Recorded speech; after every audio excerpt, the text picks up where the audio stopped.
Assalamualaikum warahmatullahi wabarakatuh.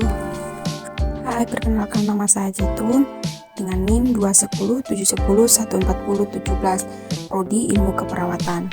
Tahukah Anda, setiap aktivitas kerja selalu memiliki risiko bahaya, mulai dari risiko rendah sampai risiko tinggi. Lingkungan kerja yang aman dan nyaman tercipta jika punya pemahaman yang benar mengenai prosedur keselamatan dan kesehatan kerja atau K3. Pemahaman terhadap K3 tersebut sangatlah penting agar kita memahami bahwa di setiap pekerjaan ada tahapan manajemen risiko. Tahapan manajemen risiko yang digunakan manajemen perusahaan untuk membuat kebijakan K3 yang sistematis, mencakup identifikasi bahaya, analisis risiko, penilaian risiko, serta pengendalian risiko. Monitoring dan review juga dilakukan secara berskala pada setiap tahapan untuk memberi masukan kepada manajemen dalam upaya melakukan perbaikan berkelanjutan. Sebagai tahapan awal, lakukan identifikasi bahaya dengan memahami hal-hal berikut. Mari kita lihat contoh aktivitas di situasi stasiun Boyle berikut. Bahaya merupakan potensi timbulnya cedera atau kerugian bagi pekerja proses, properti atau lingkungan sekitar. Risiko yaitu kemungkinan suatu bahaya yang dapat terjadi. Insiden adalah sebuah kejadian yang tidak diinginkan akibat bahaya.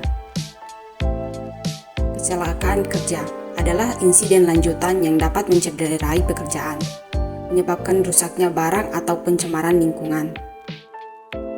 Adalah tingkat keparahan atau kerugian akibat kecelakaan kerja terhadap manusia, properti lingkungan, dan lainnya. Sekarang, mari kita coba melihat mengidentifikasi bahaya. Saat kegiatan panen, pada saat panen, potensi bahaya bisa terjadi dari buah sawit yang berat dan beberapa berada di ketinggian.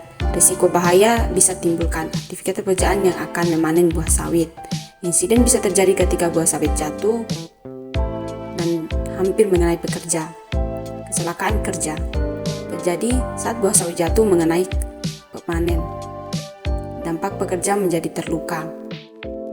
Jika bahaya sudah teridentifikasi, mulailah melakukan analisis dan penilaian risiko. Gunakan matriks penilaian risiko dan untuk menentukan frekuensi kemunculan peristiwa tersebut dan dampak yang muncul akibat kemungkinan atau probability adalah kesempatan terjadi kecelakaan akibat suatu bahaya. Sedangkan dampak atau severity adalah tingkat kerugian yang mungkin terjadi dari suatu kejadian. Selanjutnya, tentukan level risiko berdasarkan pilihan berikut. Apakah risiko bisa diterima atau tidak diterima? Jika masuk dalam kategori sering terjadi berdampak sedang, maka risiko tidak dapat diterima. Dan organisasi harus menetapkan langkah selanjutnya.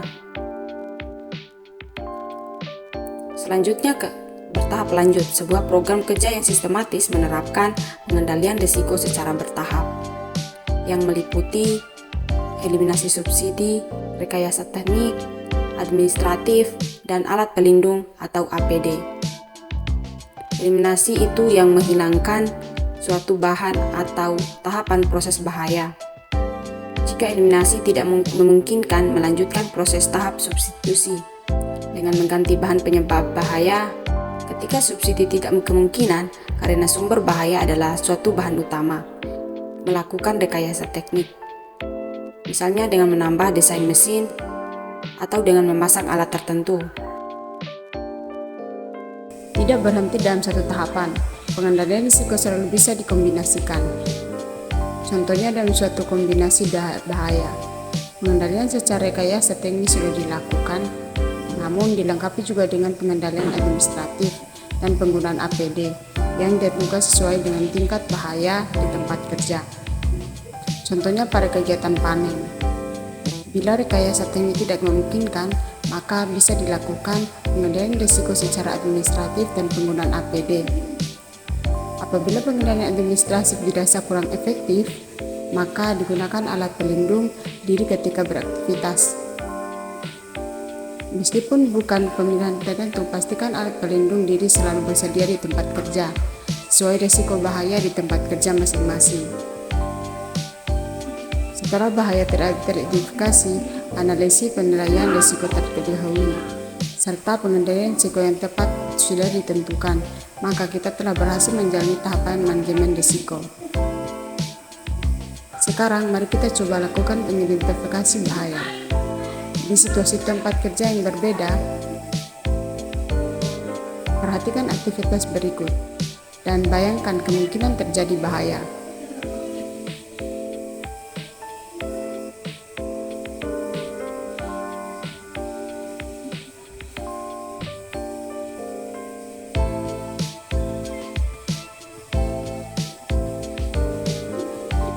Seperti apa pengendalian risiko yang tepat saat terpapar phishing? Lakukan rekayasa teknik.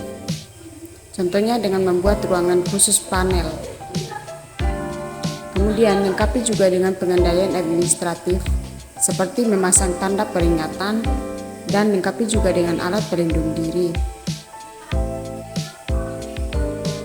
Sekarang mari kita coba mengidentifikasikan bahaya situasi loading RAM.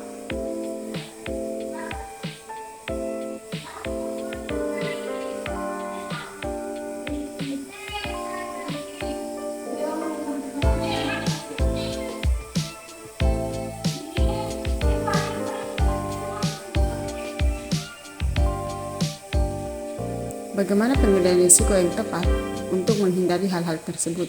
Lakukan rekayasa teknik sebagai berikut. Kemudian lengkapi juga dengan pengendalian administratif seperti berikut.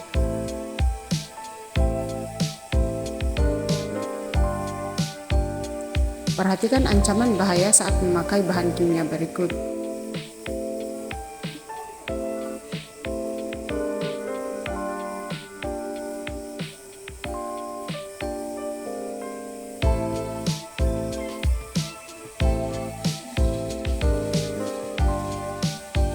Bagaimana pengendalian risiko yang tepat saat menggunakan bahan kimia beracun? Manajemen perusahaan melakukan pengendalian risiko secara administratif dengan cara memberikan training serta instruksi kerja bagi pekerja. Dilengkapi juga dengan penggunaan APD,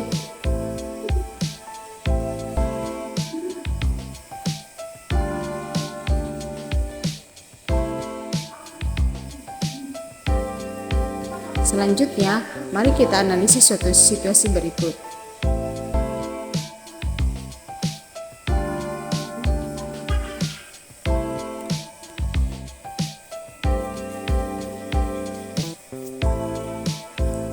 Kecelakaan kerja dapat disebabkan karena posisi badan yang kurang ergonomis saat melakukan gerakan yang berulang. Dalam situasi seperti ini, agar lebih efisien, pengendalian risiko yang bisa dilakukan adalah substitusi. Salah satunya dengan menggunakan krim burar, yaitu pengganti pengangkutan buah secara manual dengan mesin. Skema di atas belum mencakup seluruh aktivitas perkebunan kelapa sawit. Oleh karena itu, selalu menggunakan tahapan manajemen risiko dimanapun kita bekerja.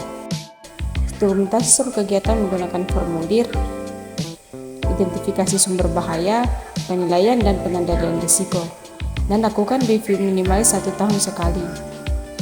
Terutama jika terdapat penambahan atau perubahan proses kerja dan bahan atau jika terjadi kecelakaan kerja. Komunikasi hasil tahapan manajemen risiko kepada semua pihak yang berkepentingan sehingga memberi manfaat dan keuntungan yang signifikan. Ingat, bahaya harus dikendalikan agar kita bekerja dengan aman dan nyaman. Sekian video dari saya, semoga bermanfaat. Wassalamualaikum warahmatullahi wabarakatuh.